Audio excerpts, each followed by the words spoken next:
Oke, halo semuanya, apa kabar? Jadi di video kali ini gue mau ngebahas gamepad Hall Effect. Jadi gue mau flashback dikit ya. Jadi kan di Indo itu kalau nggak salah yang mulai populer itu kan pas pertama kali itu ada Gulikit King Kong 2 Pro. Terus ada 8-bit The Ultimate, yang mana itu range-nya tuh sekitar 600 sampai 700 ribuan. Dan setelah itu baru mulai muncul gamepad Hall Effect yang lebih terjangkau kayak GX300 atau Daxa Aseria dari Rexus. Cuman yang jadi permasalahan adalah Hall Effect di gamepad yang lebih terjangkau ini, dia itu terletak pada triggernya atau R2 atau L2-nya atau RTLT lah bisa dibilang.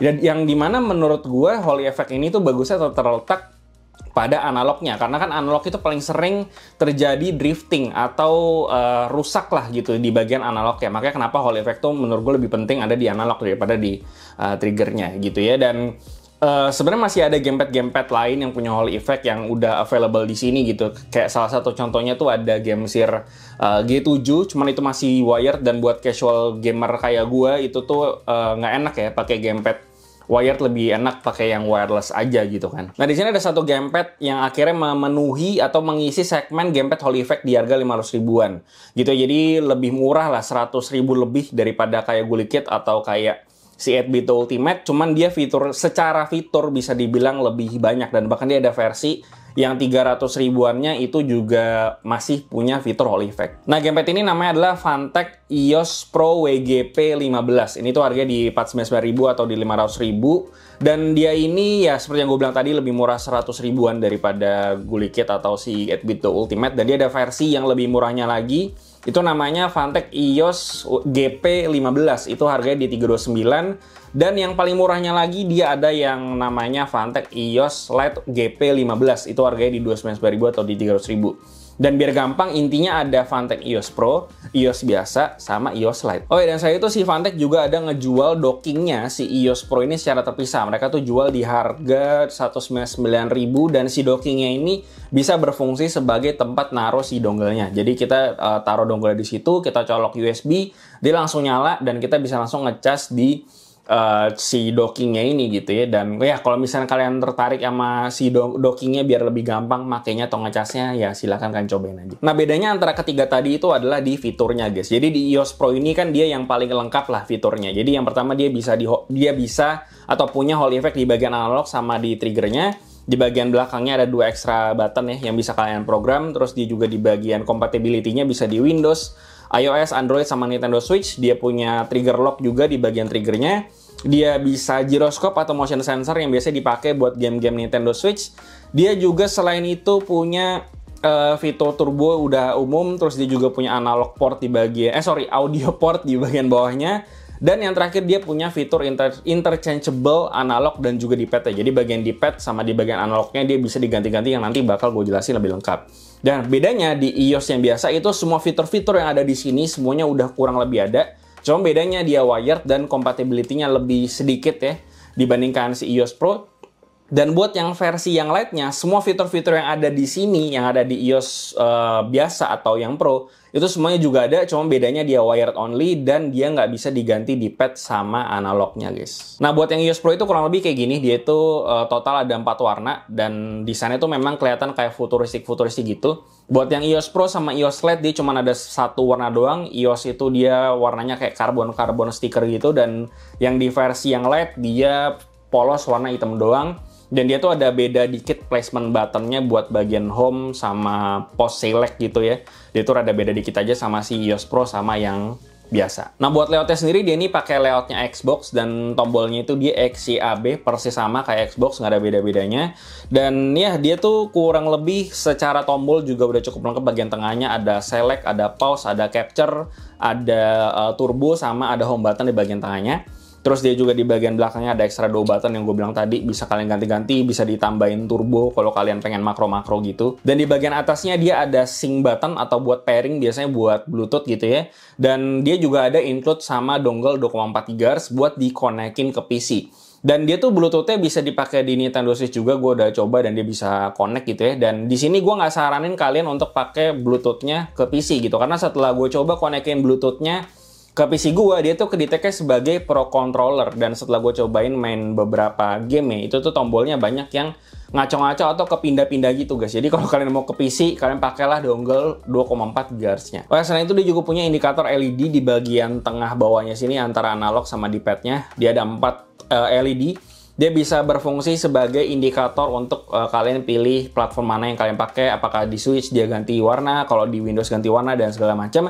Dia juga bisa berfungsi sebagai indikator baterai. Nah, secara build quality sama beratnya, di sini sih gue nggak ada komplain ya. Karena gue ngerasa dia kokoh-kokoh aja dan nggak berasa kayak gamepad murah juga sih. Jadi secara build, gue nggak ada komplain. Secara grip pun dia rasa megangnya juga kayak Xbox ya. Dia tuh di bagian belakang bawahnya sini, di bagian gripnya tuh ada kayak totol-totol gitu biar dia nggak licin karena kan dia overall dari plastik.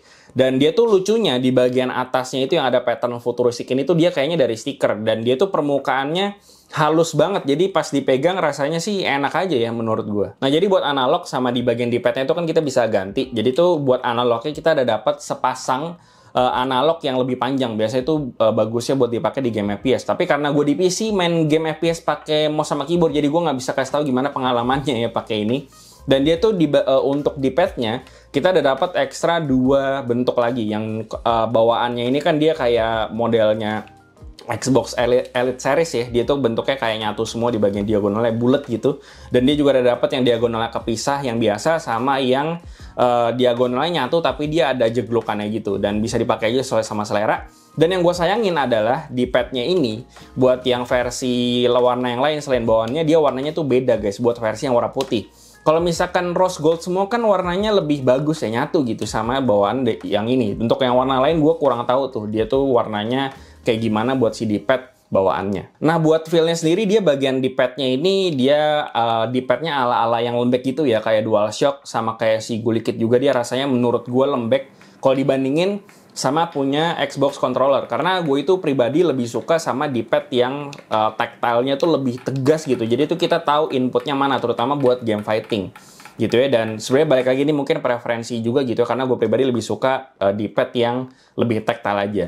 Dan buat game fighting pun gue udah sempet coba ya, D-pad-nya itu yang paling enak buat main Tekken 8 itu tuh menurut gue yang versi yang bulat tapi ada jeglukannya gitu. Itu menurut gue lebih enak sih. Buat gue kan suka pakai Jin atau pakai Mishima, itu tuh kalau pakai EWGF itu lebih gampang ke input. Buat yang D-pad-nya itu dia bulat tapi yang ada jeglukannya itulah. Dan ya, coba baik lagi ini mungkin selera atau kebiasaan gue aja, karena tiap orang mungkin beda-beda. Lalu buat si analognya sendiri, feel-nya dia smooth banget ya. Dia tuh feel-nya udah mirip menurut gue kayak si Gulikit King Kong 2 Pro. Dia udah smooth banget, karena dia tuh di pinggirnya kayak ada semacam diffuser LED, dan dia tuh di bagian tangkai dari si analognya itu kayak pakai besi gitu. Jadi feel-nya udah smooth menurut gue. Dan feel dari button-buttonnya sih dia udah kayak feel gamepad biasa ya. Dia bukan yang mechanical gitu juga. Dan overall dari analog, D-pad sama button ya gue nggak ada komplain sih sebenarnya. Dan untuk triggernya sendiri, gue nggak tahu kenapa di gamepad Hall Effect yang gue punya kayak Gulikit King Kong 3 Max, Gulikit King Kong 2 Pro, itu nggak tahu kenapa triggernya tuh rasanya ringan banget guys. Kayak misalnya mau dipakai buat main game racing, itu tuh menurut gue kurang nyaman kalau dia terlalu ringan. Karena kalau buat dipakai ngegas sedikit gitu atau ngerem dikit, itu jadinya rada susah karena gampang gampang ketekan full gitu kan. Jadi gue tuh sebenarnya prefer kalau game racing atau balapan pakai trigger yang rasanya atau feel-nya tuh lebih berat dikit lah. Cuma mungkin untuk main game FPS ini bakalan lebih enak karena kan lebih gampang ke input ya. Dan kalau misalnya kalian main game FPS pun kan bisa nyalain trigger lock-nya, kan tinggal geser aja di bagian belakang si triggernya itu kan bisa lock si triggernya biar feel-nya jadi lebih pendek. Oh ya, gue lupa bilang kalau dia tuh ada RGB-nya guys di bagian analognya, dan XCAB-nya tuh juga LED tapi warna putih. Dan enaknya dia ini RGB-nya bisa kita matiin atau nyalain dengan tekan RBLB atau RTLT. Gitu, kita tekan selama 5 detik gitu ya, dua-dua gini. Dan dia bisa langsung mati, dan efek RGB-nya pun bisa kita ganti, bisa dikecilin juga atau dinaikin kecerahannya. Nah, untuk circularity test-nya, di sini kan bisa lihat untuk yang sebelah kanannya itu dia udah di bawah 1%, cuma 0, sekian. Dan untuk yang di analog kirinya itu kan bisa lihat di situ tuh ada error dikit di bagian sebelah kanannya ya. Bukan error sih, tapi lebih tepatnya dia nggak yang bener-bener full bullet banget ya. Dia tuh errornya tuh cuma sekitar 1%-an. Dan secara overall sih ini performanya masih cukup bagus ya menurut gue. Terutama kalau dibandingin sama yang nggak ada Hall effect sama sekali, karena tuh kalau di yang nggak pakai Hall effect biasanya tuh bahkan bentuknya kotak gitu, nggak bulat kayak gini. Terus bagusnya di paket pembeliannya itu kita ada dapat kayak semacam analog anti drift gitu. Jadi ini bagusnya biar kalau misalnya kalian taruh tas, dia itu analognya nggak geser-geser dan juga mengurangi debu juga kalau pas kalian simpan. Gitu. Dan di sini kita ada dapat tiga ke apa nih, ke lembekan mungkin ya. Jadi yang pertama yang paling lembek, yang kedua yang tengah-tengah, dan yang ketiga itu adalah yang paling keras. Dan di sini sayangnya pas gue coba yang versi paling keras pun si analognya ini masih bisa geser-geser. Dan pas gue cobain buat pakai versi yang dia tuh 3D print, gue sempat beli, dia itu lebih ngunci lah ya pakai si yang 3D print ini. Cuman ya bagusnya ini buat jaga-jaga juga, dan kalau misalnya kalian taruh di luar pun ya si analognya jadi nggak kemasukan debu juga sih. Dan ya buat kesimpulannya, bisa dibilang Phanteks EOS Pro ini kayaknya adalah gamepad Hall effect satu-satunya di range 500 ribuan ya. Setidaknya buat sekarang pas gue review video ini, yang wireless pula juga. Dan menurut gue kalau misalkan dibandingkan sama si Gullikit King Kong 2 Pro, karena harganya kan cuma beda 100 ribu ya, gue nggak bisa bandingin sama 8-bit Ultimate karena gue nggak punya. Menurut gue secara build quality, gue akuin Gullikit King Kong 2 Pro gue lebih suka build quality-nya, dan gue rasa si Gullikit King Kong 2 Pro ini adalah salah satu gamepad under sejuta yang menurut gue build-nya paling bagus. Cuman kalau ngomongin soal price to value atau fitur-fiturnya, memang si Phanteks EOS Pro ini secara fitur lebih banyak lah ya, karena dia ada trigger lock, ada 2 button di belakang, terus juga dia interchangeable D-pad, ya kalian bisa pakai sesuai selera kalian juga sih. Dan ya ini balik lagi semuanya tergantung sama prioritas kalian. Apakah kalian nyari build quality, apakah kalian mencari fitur yang kalian cari dan bisa kalian temuin di Phanteks EOS Pro ini. Dan itu jawaban cuma bisa kalian yang jawab. Gue cuma bisa memberikan guidance kira-kira mana yang bagus yang kalian beli. Kalau fiturnya sini, kalau mau build quality ya mungkin bisa ke King Kong 2 Pro. Dan ya gue rasa itu aja yang bisa gue bahas soal si Phanteks EOS Pro ini. Seperti biasa, kasih gimana pendapat kalian di bawah, dan share jika bermanfaat. Follow semua social media kami di Instagram, TikTok, dan komen kami juga di Discord, semuanya ada di bawah. Yang terakhir, jangan lupa untuk subscribe Bullish dari Keren Tech ID. Sampai jumpa di video berikutnya.